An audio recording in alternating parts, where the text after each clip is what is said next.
Good evening मित्रांनो, आजच्या blog मध्ये मी तुम्हाला घेऊन चाललो आहे एक अमेझिंग आणि अनएक्सपेक्टेड पण छोट्याशा अविस्मरणीय ट्रिपवर। आता आपण आलेलो आहे भिवंडीला। आता इथून आपण आलो आहे दिंडीगडला। ऑफिस मधून लवकर निघालेले आहे, एवढे लोक आलेले आहेत सगळ्यांना आपण।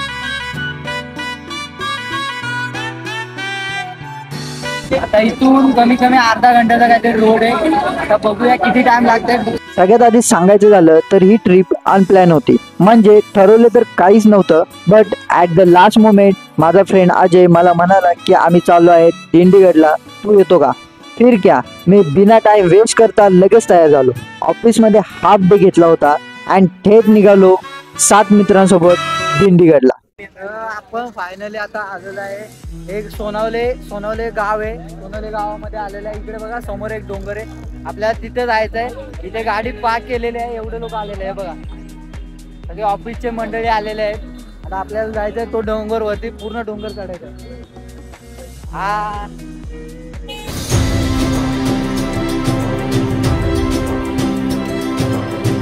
समोर या पहाडीवर आहे बघा। हे आता आम्ही चढायला सुरुवात केलेली आहे दिंडीगड। हे बघा दादांनी काय आणलंय, डोंगरची काळी मैना।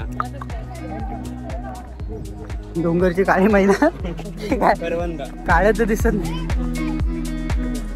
बेसिकली दिंडीगड हा लहान किल्ला नाही, तर बघायला गेलं तर हा खूप मोठा किल्ला होता आणि हा किल्ल्याच्या टॉप वरती वसलेले होते आपले भोले शंकर।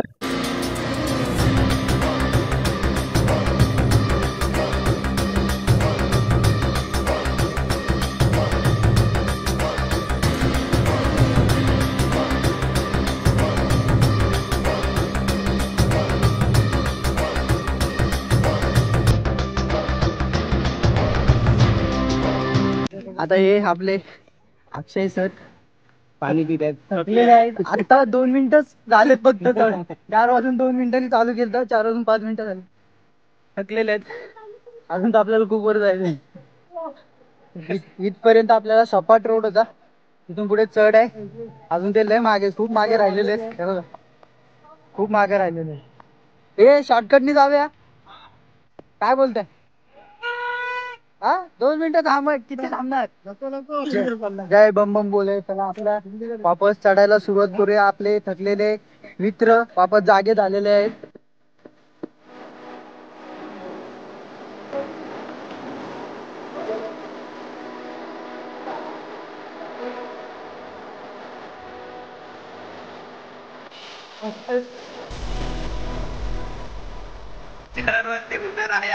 या टाइमात आपला शॉर्टकट इथे समाप्त होतो बघा। इथून इथे लोक येतात, राहिलेला गड वापस चढायला सुरुवात करूया। चला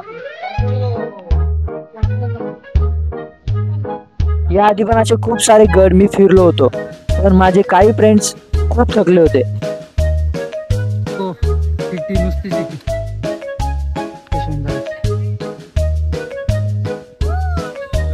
दरी दरी बघा केवढी मोठी आहे, खाली सगळी सिटी बघा भेटेल, मोठा हायवे तरी। आता आपण पोहोचलेलो आहे, हे बघा मला दाखवतो एक मिनिट।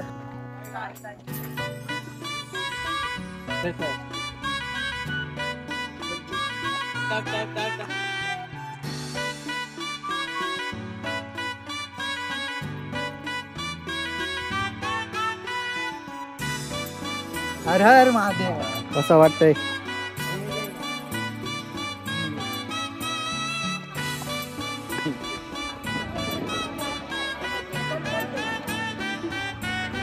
आपण मंदिरामध्ये एंटर केलेलं आहे फायनली।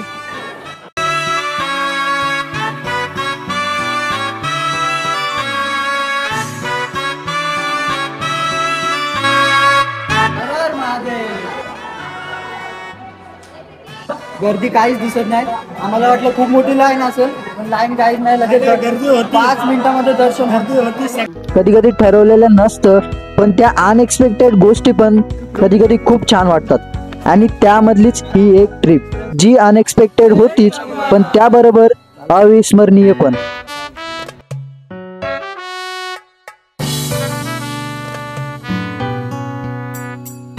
हॅलो मित्रांनो, फायनली आपलं दर्शन झालेलं आहे। बेसिकली इथला इतिहास असा आहे की खूप वर्षापूर्वी एक माणूस होता, त्याच्या स्वप्नामध्ये ॲक्च्युली हे म्हणजे महादेव आलेले.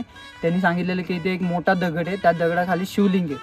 तो त्यांना सांगितलेलं स्वप्नामध्ये की तो दगड उचलायला. आणि त्यांनी खूप लोकांना म्हणजे गावातल्या लोकांना सांगितलं, पण गावातल्या लोकांना विश्वास नव्हता.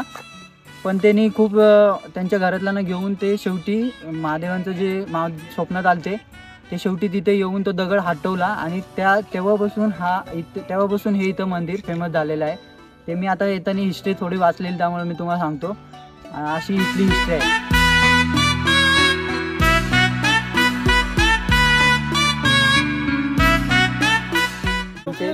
तुम्हाला हा एक्सपिरियन्स गडावरती चढण्याचा कसा होता, मला जरा 2 शब्दामध्ये सांगा. याआधीही मी खूप फिरलो आहे, पण मला सर्वात जास्त इथे कारण माझं वजन 70 किलो झालेलं आहे. त्याच्यामुळे आता मला ते खूप महाग पडलं.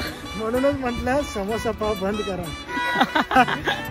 आणि एवढं पण खरं बोलण्याची गरज नव्हती व्लॉग मध्ये आपल्या, पण जाऊन दे, तुम्ही खरं बोलले प्रामाणिकपणे. सत्यमेव जयते. आपण अजयला विचारू. अजय, तुला कसं वाटलं वरती गडावरती? मला खूपच छान वाटलं आणि खूपच भारी पॉइंट आहे हा. तुम्ही पण या आणि एन्जॉय घ्या.